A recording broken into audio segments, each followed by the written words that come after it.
Recent की news है on 14 मार्च 2024 हम जो भी एडिबल ऑयल यूज़ करते हैं उसका 57% हमें यहाँ पे इंपोर्ट करना पड़ता है, यानी आयात किया जाता है। और उससे निगेटिव इम्पैक्ट क्या पड़ता है, यहाँ पे अराउंड 20.56 बिलियन अमेरिकन डॉलर यहाँ पे हमें स्पेंड करना पड़ता है, उसके ऊपर पे करना पड़ता है। और इसीलिए गवर्नमेंट ने यहाँ पे पाम ऑयल को और एडिबल ऑयल को बढ़ावा देने के लिए आत्मनिर्भर भारत का नारा दिया हुआ है। यानी गवर्नमेंट इसके ऊपर कितना फोकस कर रहा है इसके बारे में हम समझ सकते हैं। दोस्तों इस न्यूज़ से हमें क्या समझ में आता है, हमें समझ में आता है कि एडिबल जो सेक्टर है उसमें बहुत बड़ा बाउंस बैक या फिर बहुत बड़ा सपोर्ट यहाँ पे गवर्नमेंट करने वाली है।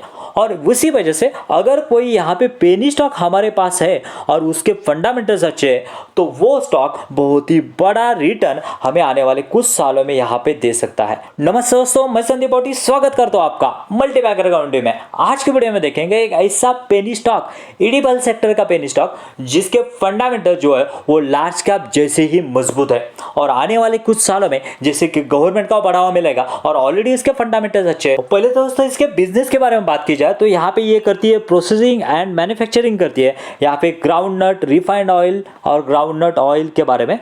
उसके बाद में अगर देखेंगे तो जितने भी एडिबल ऑयल्स यहाँ पे हमारे इंडिया में मिलते हैं वो सभी टाइप के एडिबल ऑयल्स यहाँ पे बनाने का मैन्युफैक्चरिंग और प्रोसेसिंग का काम करती है। यहाँ पे देखिए rice bran oil, sunflower oil, cotton seed oil, soybean, palm, canola oil, ये सभी टाइप के ऑयल जो है वो ये कंपनी प्रोड्यूस करती है।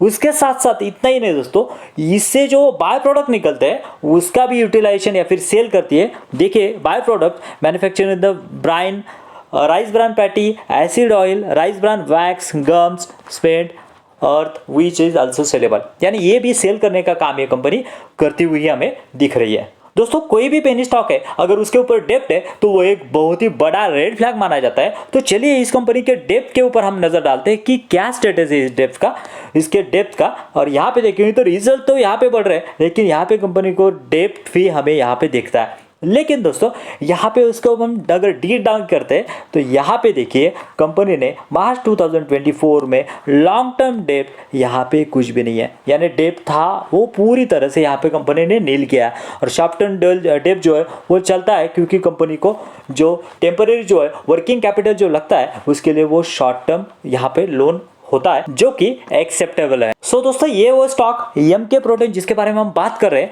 जो कि अगर देखा जाए तो विद इन 6 मंथ ये स्टॉक 49% डाउन है और मैक्सिमम की बात की जाए तो वो 35% से डाउन है। और यहाँ पे टॉप की बात की जाए तो अराउंड 60% डाउन होता हुआ हमें दिख रहा है।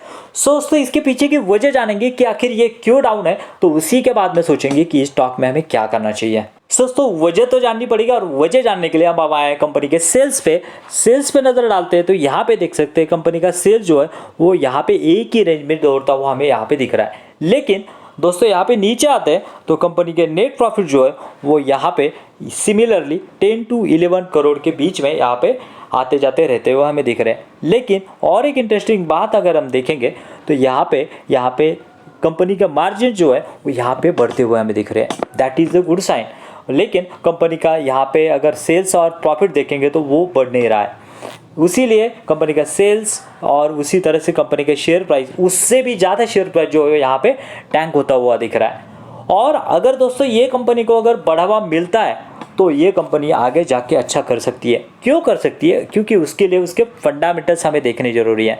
दोस्तों एमके प्रोटीन यानी एक पेनी स्टॉक के यहाँ पे फंडामेंटल्स की बात की जाए तो मार्केट कैप जो है 460 करोड़ का, जो कि एक माइक्रो कैप कंपनी है। यहाँ पे देखेंगे तो यहाँ पे आरओसी डिसेंट, आरओई डिसेंट, डेप्ट कुछ भी नहीं है जैसे कि हमने देखा। ये जो है वो शॉर्ट टर्म डेप्ट है।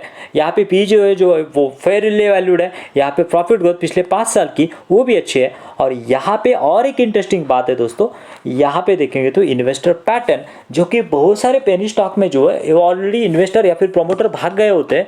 यहाँ पे देखेंगे तो देखिए यहाँ पे इन्वेस्टर जो है, प्रोमोटर जो है वो अराउंड अपना 74% स्टेक जो है वो यहाँ पे लेके बैठे हैं, जो कि 64 था बढ़ा के ये 75% तक यानी 100% स्टेक जो है वो लेके बैठे हैं। पब्लिक की बात की जाए तो पब्लिक जो है यहाँ पे 35 से 25 तक आई है और एफआईआईज ने अपना यहाँ पे प्रेजेंस दिखाया हुआ है। सो दोस्तों ये था ये पेनी स्टॉक जो कि मुझे लग रहा है आगे जाके ग्रो कर सकता है। अगर आपको एक केमिकल का ऐसे ही नैनो का स्टॉक देखना है तो लेफ्ट वाले वीडियो को क्लिक कीजिए। मिलते हैं वहीं पे। Thank you very much.